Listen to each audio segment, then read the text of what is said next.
On l'appelle un char civil. Ce nom peut sembler étrange. Et pourtant, c'est un objet que nous voyons et utilisons tous les jours. L'autobus. Ce n'est pas un hasard si on le nomme ainsi. Avec son châssis en acier soudé, ses panneaux renforcés épais et un poids de plus de 12 tonnes, un autobus partage de nombreuses caractéristiques avec un char d'assaut. La seule différence réside dans son objectif. Il n'est pas conçu pour les champs de bataille, mais pour transporter des millions de passagers dans leur trajet quotidien. Sous son extérieur robuste se trouve une série de processus complexes, découpe laser de grandes tôles d'acier, assemblage du châssis, intégration de logiciels et tests sur des terrains difficiles. Dans ce film, nous allons explorer la chaîne de production, où des blocs d'acier brut sont transformés en machines capables de transporter des centaines de personnes à travers les rues des villes. Construit pour être durable, stable et fiable, l'autobus a gagné le surnom de cheval de bataille des rues à travers le monde. Chaque jour, plus de 3 millions d'autobus circulent dans le monde entier, des trajets scolaires, aux États-Unis, aux autocars urbains en Europe, en passant par les bus qui sillonnent les ruelles des vieilles villes du Mexique. Bien plus qu'un simple moyen de transport, les autobus sont l'épine dorsale des systèmes de transport public. Avec des horaires intenses et une demande constante, ils sont parmi les véhicules les plus produits au monde, sortant des usines en Chine, en Allemagne et au Brésil, pour desservir tous les continents.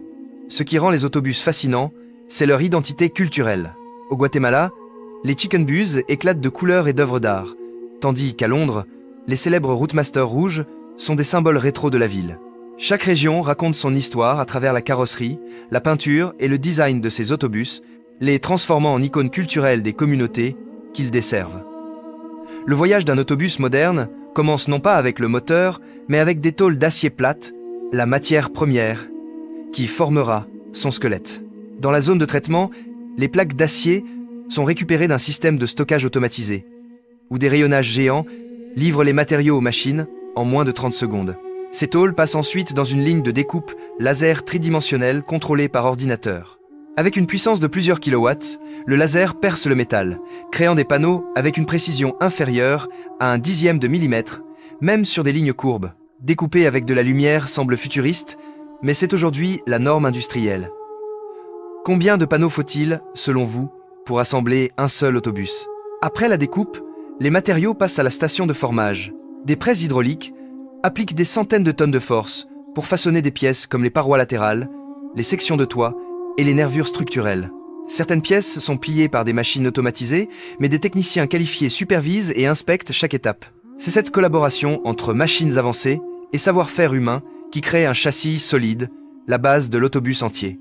Le châssis est l'épine dorsale du véhicule, une structure massive en acier pesant plus d'1,5 tonne, conçue pour supporter le poids de l'autobus et de ses passagers.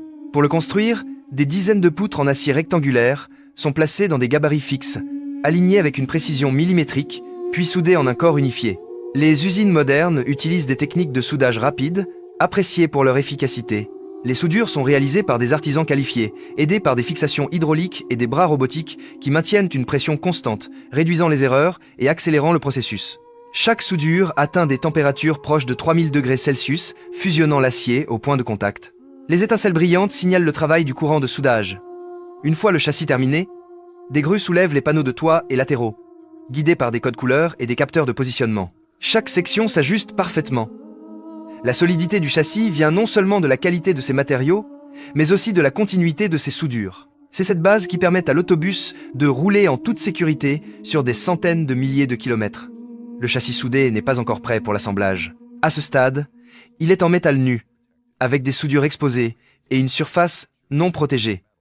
Pour résister à des années d'usure, il doit être traité contre la corrosion.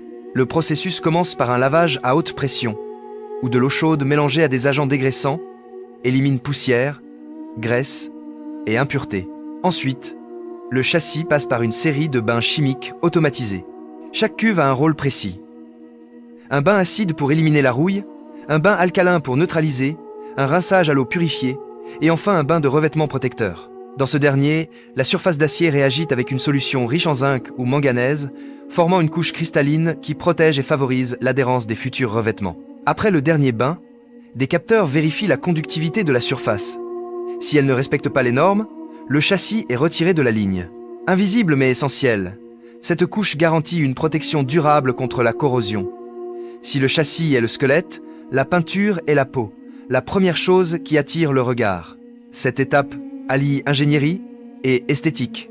Dans certaines usines européennes, des robots de peinture, programmés avec une précision artistique, appliquent une première couche uniforme pour protéger la surface et préparer les couches suivantes. Ensuite, jusqu'à 3 couches de couleurs peuvent être appliquées, selon les besoins du client. Aux États-Unis, les teintes doivent souvent correspondre à des codes précis. Chaque étape se déroule dans des cabines scellées, avec contrôle de la poussière, de l'humidité et de la température, pour éviter toute imperfection. Bien que les machines fassent l'essentiel, des techniciens s'assurent que les zones complexes, comme les courbes ou les jonctions, sont parfaitement couvertes. Sous la lumière, la peinture révèle un éclat visuel, une armure protectrice conçue pour durer des décennies. Le tableau de bord est installé en premier, définissant l'espace du conducteur et guidant l'installation du système électrique. Ce panneau intègre le compteur de vitesse, l'écran d'état, les interrupteurs et les câbles reliés au volant, aux pédales et au logiciel de contrôle. Le volant est fixé à la colonne de direction avec un couple calibré, permettant des tests précis, des connexions électriques avant l'ajout d'autres composants. Le système électrique est ensuite réparti dans l'autobus selon des schémas prédéfinis, reliant la cabine au phare, au boîtier de fusible, à la climatisation et aux caméras embarquées.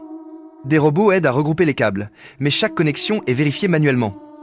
Cette étape est cruciale pour garantir la stabilité en fonctionnement, des feux au klaxon en passant par le Wi-Fi. Un logiciel de test vérifie les signaux pour éviter toute erreur. La précision est la priorité absolue.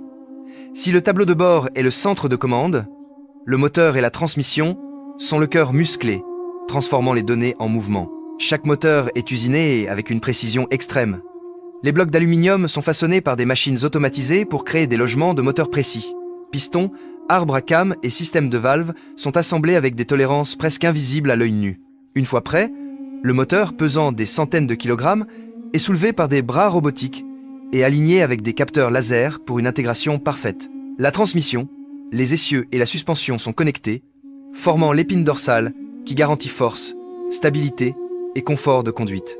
Dans certaines usines américaines, des systèmes d'intelligence artificielle détectent les écarts en temps réel, optimisant la fiabilité.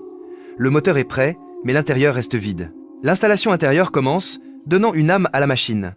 Sièges, accoudoirs, rideaux, éclairage et panneaux décoratifs sont installés selon une séquence précise.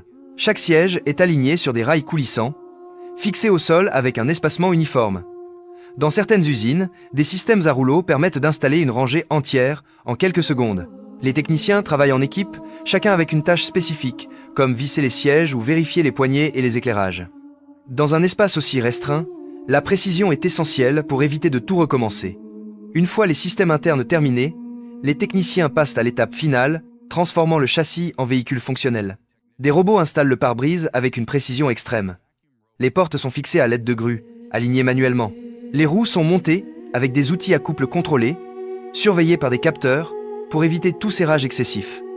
Chaque étape reflète une synergie entre compétences humaines et technologies avancées. Pour tester ses performances, l'autobus est conduit sur une piste d'essai multiterrain. Rampes inclinées, bosses, surfaces glissantes et passages inondés mettent à l'épreuve l'équilibre, la résistance aux vibrations, la traction et l'étanchéité. Ces tests simulent les conditions réelles, des autoroutes aux routes rurales. C'est la dernière vérification de qualité, permettant aux ingénieurs d'examiner chaque détail. Avant d'être déclaré prêt, l'autobus passe une inspection rigoureuse. Des capteurs scannent chaque surface, tandis que des techniciens ajustent chaque joint et bouton. Le moindre défaut, comme un bruit de porte ou une lampe mal réglée, est corrigé sur le champ. C'est la touche finale avant que le véhicule ne soit prêt pour la route. Une fois terminé, l'autobus est enveloppé dans un film protecteur et chargé dans des conteneurs par des grues automatisées.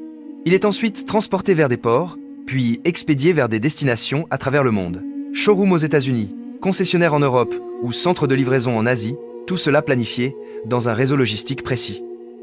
Dans les villes modernes, les autobus ne se contentent pas de transporter des gens. Ils réduisent l'impact environnemental. Un seul autobus remplace des dizaines de voitures, diminuant le trafic, la consommation de carburant et les émissions de dioxyde de carbone, d'oxyde d'azote et de particules polluantes. De plus en plus, les flottes utilisent des moteurs hybrides, au gaz naturel ou électrique, réduisant les émissions à presque zéro. Chaque autobus électrique économise des milliers de litres de diesel par an, évitant des tonnes de gaz à effet de serre. Les autobus incarnent un choix collectif pour une mobilité partagée, une solution pratique et durable face au changement climatique. De simples tôles d'acier à une machine fonctionnelle, la fabrication d'un autobus est une prouesse d'ingénierie et de coordination entre expertise humaine, technologie avancée et vision industrielle. Si ce voyage vous a captivé, laissez un commentaire pour partager vos impressions, donnez un pouce bleu pour soutenir notre équipe de production et n'oubliez pas de vous abonner à la chaîne Tout s'explique pour ne pas manquer les prochaines découvertes fascinantes sur la technologie.